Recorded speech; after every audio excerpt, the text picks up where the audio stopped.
السلام علیکم، جہانزیب عباسی ایک نئے پروگرام کے ساتھ حاضر ہے۔ 44 سال اور 11 ماہ بعد سپریم کورٹ آف پاکستان نے اس غلطی کا اعتراف کیا ہے کہ ذوالفقار علی بھٹو سابق وزیر اعظم ان کے خلاف جو چلایا گیا ٹرائل تھا، اور پھر اس کے بعد جو سپریم کورٹ میں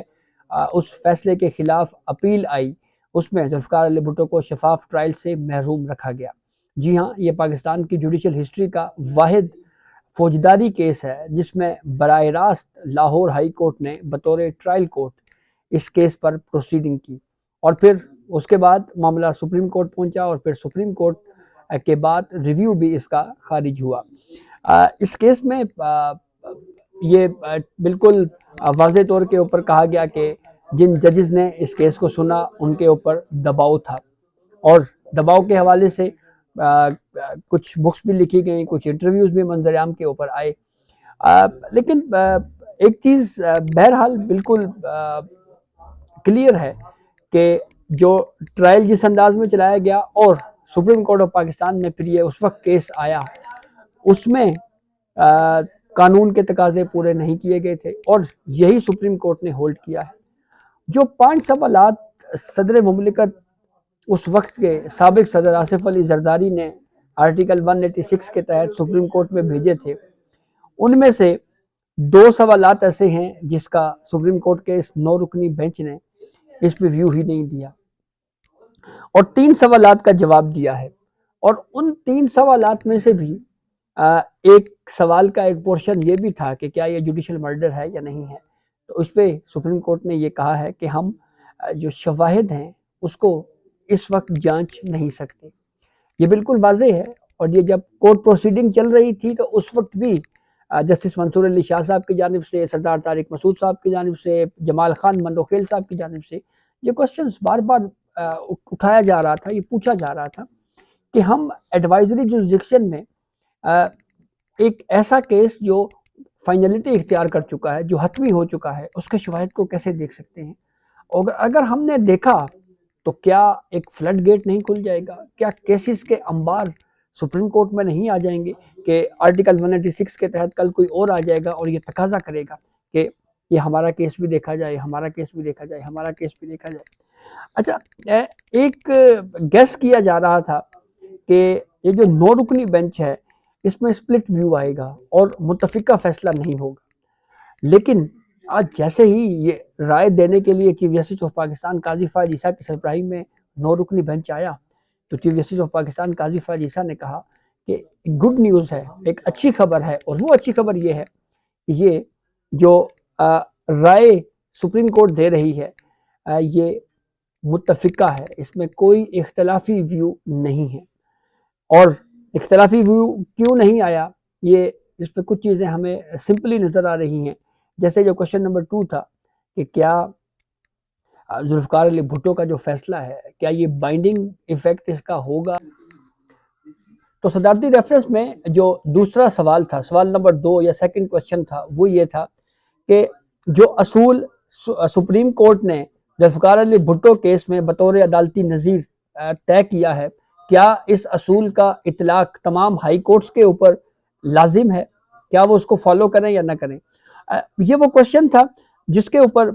ڈسکشن بھی ہوئی پروسیڈنگ کے دوران، اور جسٹس منصور علی شاہ بار بار اس کے اوپر یہ سوال اٹھاتے رہے ہیں کہ کیا یہ کوشچن آف لا ہے، اور کیا سپریم کورٹ اس کورٹ پروسیڈنگ کے دوران خود سے کوئی سوال فریم کر سکتی ہے یا نہیں کر سکتی، اور اگر کوئی کوشچن آف لا نہیں ہے تو ہم اس کے اوپر کیسے ریویو دے سکتے ہیں، کیسے رائے دے سکتے ہیں؟ تو اس کوشچن نمبر 2 کو سپریم کورٹ آف پاکستان نے ایڈریس ہی نہیں کیا، اور کہا جی کہ کیونکہ یہ کوشچن آف لا نہیں ہے اس لیے ہم اس کے اوپر کوئی رائے ہی نہیں دیتے۔ پھر اس کے بعد ایک کوشچن یہ تھا کہ ذوالفقار علی بھٹو کو جو پھانسی دی گئی ہے کیا وہ اسلامی تعلیمات کے مطابق تھی؟ قرآن کی روشنی میں کیا اس سزا کو درست کہا جا سکتا ہے؟ تو سپریم کورٹ نے اس کوشچن کو بھی جواب نہیں دیا، اور اس کی ریزننگ یہ بتائی ہے کہ اس کے اوپر ہمیں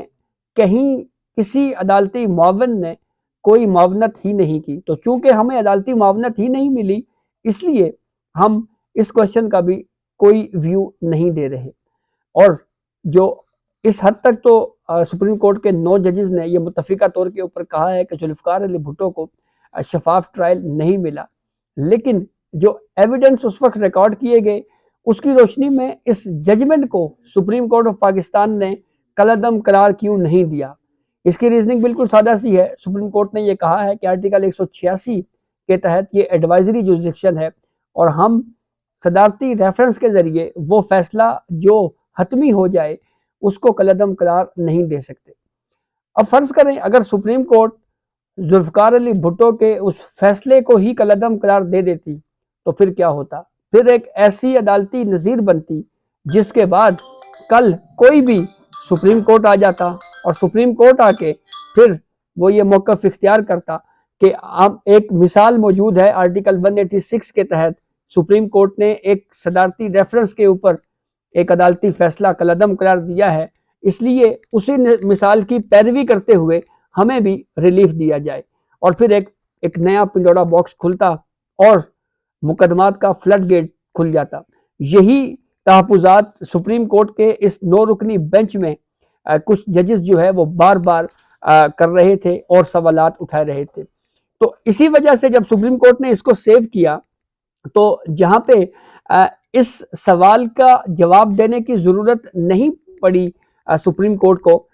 کہ بائنڈنگ ایفیکٹ ہے یا نہیں، کیونکہ سپریم کورٹ نے اب اگر یہ کہہ دیا ہے کہ شفاف ٹرائل سے ذوالفقار علی بھٹو کو محروم رکھا گیا تو پھر آٹومیٹکلی وہ فیصلہ جس میں کسی ملزم کو یا کسی شخص کو شفاف ٹرائل کے حق سے محروم رکھا گیا ہو اس کو ایز اے پریسیڈنٹ جو ہے اس کو پیش نہیں کیا جا سکتا، بطور عدالتی نظیر جو ہے وہ ایسے عدالتی فیصلے کو